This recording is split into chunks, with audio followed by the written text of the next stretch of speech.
Hi there, welcome back to the YissakarScribe. Today I'm going to be talking about something in light of the Jubilee documentary that you can find online.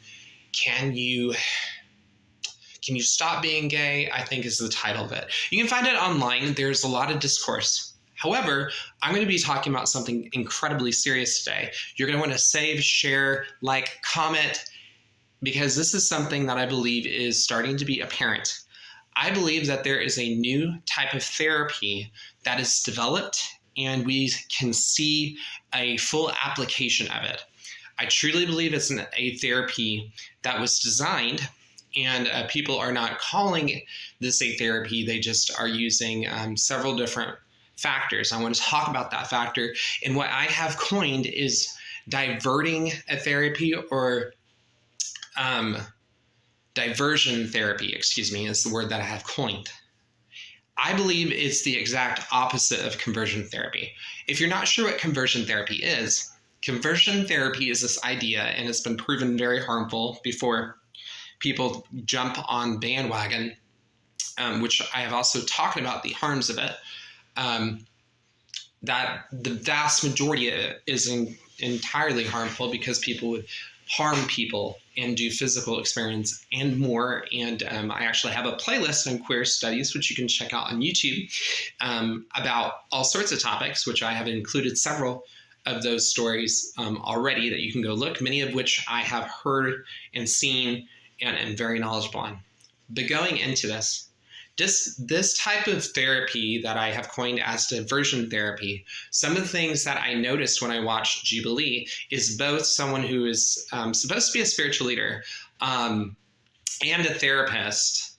Just those two. I'm not talking about Abigail, who is on there, and I'm not talking about Gonzalez. I am going to talk about Candace, and I am going to talk about Reverend Brandon. I respect the fact that he is a reverend, even though I disagree in his teaching. But I still respect him.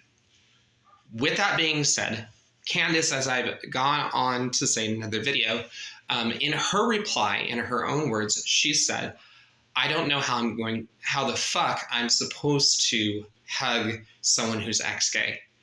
I believe that's very disturbing if they are a therapist. I'm strictly talking about being a person who's talking about psychology and my experience of having a bachelor's degree from a naturalistic standpoint. I'm not going into theology.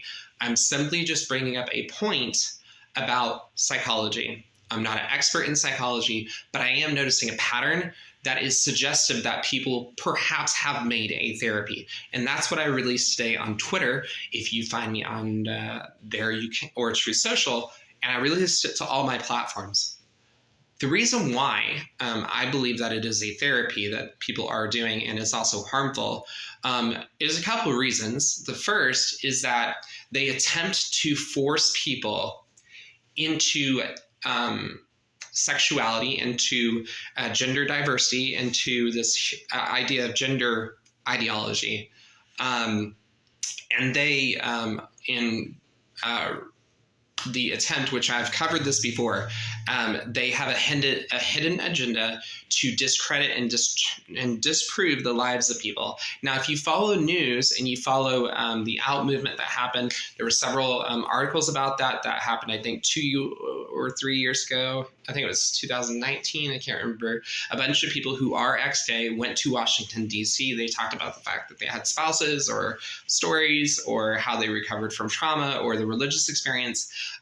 All different reasons why people choose. A lot of them are religious, but that's not all. And I cover that on my TikToks and on my my platforms. So I do talk about why people are ex-gay. That has nothing to do with religion.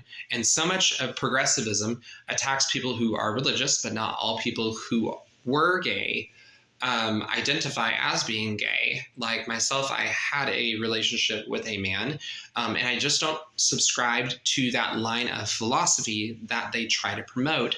That is not always 100% true. It is suggestive, and that's it. And I talked the other day about a TED Talk.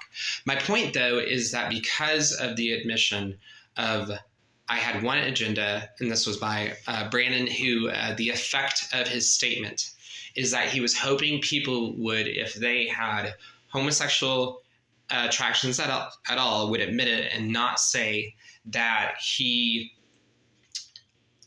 does not have homosexual attractions.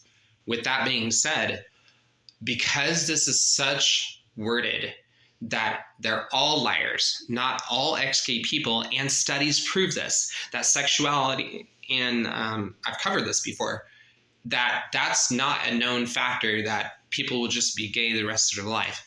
But this type of it's not reverse therapy.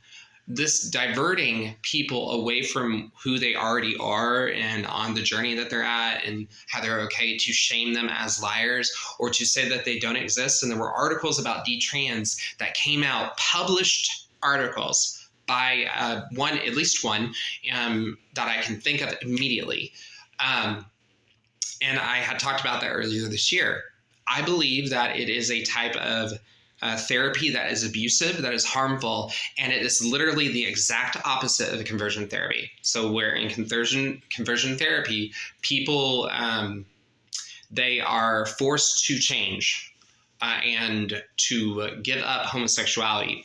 The opposite in this line of thinking, which is examinable in Jubilee because of the and on the Gonzalez React, where they spoke for themselves, which I highly recommend that you go watch so you can see for yourself that I'm actually just talking about what had occurred in them that everybody can see and everybody can notice of something that I'm observing as a pattern that has been going on.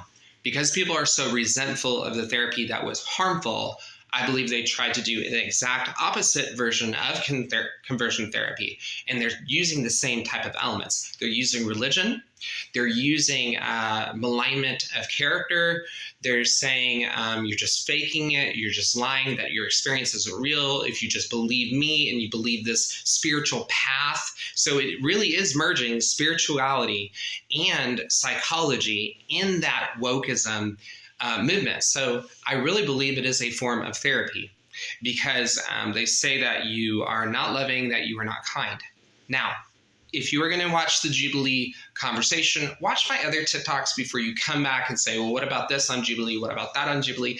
And you'll know that I'm actually going to be covering several points later on as I continue to write an article that's ongoing where I'm talking about some of these concepts that you don't want to miss. But I believe I'm only having that for subscribers. So if you're not subscribed to my content, you don't have access to those articles, but I do publish them online and they are available. If this type of material is exciting to you, then by supporting me and by subscribing, you gain access to the articles, which I'd love to get into your hands. But my point being is I do believe there is a very strong case that is measurable, that there is a very strong parallel, if not the same. So there are people that if you can have that same pattern, you're going to have some very similar effects. You're going to have people that have high suicide, or they're going to have these examples, or you're going to have delusionment. So instead of suicide, you're going to have something completely opposite of it, where you're going to have people being delusional. And I believe that we are seeing the effects of that today. I believe that we are seeing people identify as a tree, or they physically want people to call them a certain way, and they want to control language. And so it's a philosophy that is being impacted. It's impacting society. It's very destructible, and I believe destructive, and I believe it's very measurable. It's not an opinionated thing. This is a thing that is observable, that is going on at an international level, and anyone who speaks out to that is claimed that they just don't know what they're talking about, or they're not studied, or they're not learned. And overgeneralizations were made inside of Jubilee that we should hold those people who are making these huge generalizations, especially if they have a following of hundreds of thousands like Reverend Brandon does, accountable for a huge statement like that their sexuality and their experience does not determine someone's experience, and they believe it does. They also are saying, like all studies show, they're making bold claims, and that is Reverend Brandon. So not all studies show that. It is a bold-faced public lie and is based on his opinion. But because he's claiming it's psychology, he is doing unethical conduct. That's one of the reasons why I believe that I think he should be accountable to the court systems. I've been very outspoken on public media about him, and I believe we should